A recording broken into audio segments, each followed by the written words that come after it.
വളരെ ഗൗരവമായ ഒരു വിഷയമാണിന്ന് പ്രതിപക്ഷം സഭയിൽ കൊണ്ടുവന്നത്. ഒരു കാരണവുമില്ലാതാണ് അടിയന്തര പ്രമേയത്തിന് അനുമതി നിഷേധിച്ചിരിക്കുന്നത്. ഇത് കൊണ്ടുവന്ന വിഷയം ചേട്ടുമോ ഇതൊരു പാർട്ടിയുടെ മാത്രം വിഷയമല്ല. ഫണ്ട് തിരിമറി എന്ന് പറയുന്നത് പൊതുസമൂഹത്തിൽ നിന്ന് പിരിച്ചെടുത്ത ഫണ്ടാണ്. സ്വാഭാവികമായും പൊതുസമൂഹത്തിൽ അതിന്റെ പ്രതിഷേധമുണ്ടാകും. ആ കണക്കിൽ വിവാദം വരുമ്പോൾ അതിനെതിരെ കൃത്യമായ മറുപടി ഉണ്ടാകേണ്ടതുണ്ട്. അതിന്റെ വിവരങ്ങൾ പൊതുസമൂഹത്തിന് അറിയേണ്ടതുണ്ട്. അതിന്റെ ഭാഗമായിട്ട് തന്നെയാണ് ഇത്തരത്തിലൊരു സമരമൊക്കെ അവിടേക്ക് സംഘടിപ്പിച്ചത്. പക്ഷേ വളരെ ക്രൂരമായ പോലീസ് അതിക്രമം, പോലീസിനെ നോക്കി നിർത്തി പാർട്ടി ഗുണ്ടകളാണ് അവിടെ അക്രമം അഴിച്ചുവിട്ടത്.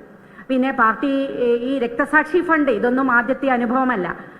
ഞാൻ വിചാരിക്കുന്നത് 2005, 2006 കാലഘട്ടത്തിൽ CPM ഞങ്ങളൊക്കെ ആ പാർട്ടിയിൽ ഉണ്ടായിരുന്ന സമയത്ത് ഞങ്ങളൊക്കെ പിരിച്ചൊരു ഫണ്ടുണ്ട് രക്തസാക്ഷികളുടെ കുടുംബങ്ങളെ സഹായിക്കാൻ വേണ്ടി. എനിക്ക് തോന്നുന്നു ഏകദേശം 25 കോടിയിലധികം രൂപ രക്തസാക്ഷി ഫണ്ട് എന്ന പേരിൽ പിരിച്ചിട്ടുണ്ട്. വരാനിരിക്കുന്ന രക്തസാക്ഷികൾക്ക് കൂടി വേണ്ടിയുള്ള ഫണ്ടായിട്ടാണ് അന്നത് ഉണ്ടായിരുന്നത്. ആ ഫണ്ട്, അത്തരം ഫണ്ടുകളൊക്കെ അവിടെ നിൽക്കുകയും അതിന്റെ ഒരു കണക്കൊന്നും പിന്നീട് എവിടെയും കണ്ടില്ല. ഇത്തരം വിഷയങ്ങളൊക്കെയാണ് ഞങ്ങളൊക്കെ ആ ഘട്ടങ്ങളിൽ പാർട്ടിയകത്ത് ഉന്നയിച്ചുകൊണ്ടിരുന്നത് എന്നുള്ളത് മറ്റൊരു കാര്യം.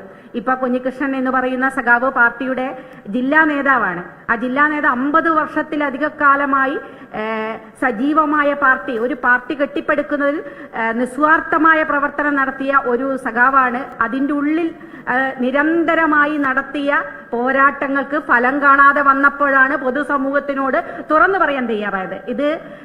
ഈ അനുഭവം തീർച്ചയായിട്ടും ഞങ്ങളുടെ അനുഭവമായിട്ട് വളരെയധികം ബന്ധപ്പെട്ട് കിടക്കുന്നതായിട്ടാണ് എനിക്കിത് പ്രത്യക്ഷത്തിൽ തോന്നുന്നത്. ഇനി അദ്ദേഹത്തിന് നേരെ ഇന്നോവ വരാതിരിക്കട്ടെ എന്ന് ഞങ്ങൾ ആഗ്രഹിക്കുകയാണ്. ഇപ്പം അദ്ദേഹത്തെ അനുകൂലിച്ച ആളുകളുടെ ബൈക്കൊക്കെ അവിടെ ഇന്നലെ കത്തി നശിപ്പിച്ചു, വീടുകൾക്ക് നേരെ അക്രമമുണ്ടാകുന്നു. ഇതേ അനുഭവം ഒഞ്ചിയത്ത് അനുഭവിച്ച ആളുകളാണ് ഞങ്ങൾ. അതിന്റെ ഒരേ രൂപമാണ് ഇപ്പൊ പയ്യന്നൂർ കാണുന്നത്. പയ്യന്നൂർ പോലുള്ള ഒരു സ്ഥലം എന്ന പാർട്ടി ഗ്രാമമാണ്. ഒഞ്ചിയത്തിനും പോലെ തന്നെ പാർട്ടി ഗ്രാമം, എതിരാളികളില്ലാത്ത പ്രദേശം.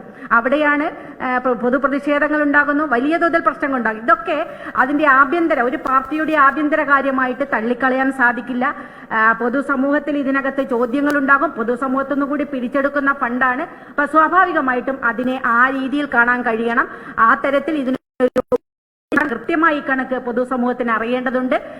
ആക്രമിച്ച ആളുകൾക്കെതിരെ ശക്തമായ നടപടിയെടുക്കാൻ പോലീസ് അധികാരികൾ തയ്യാറാകണം.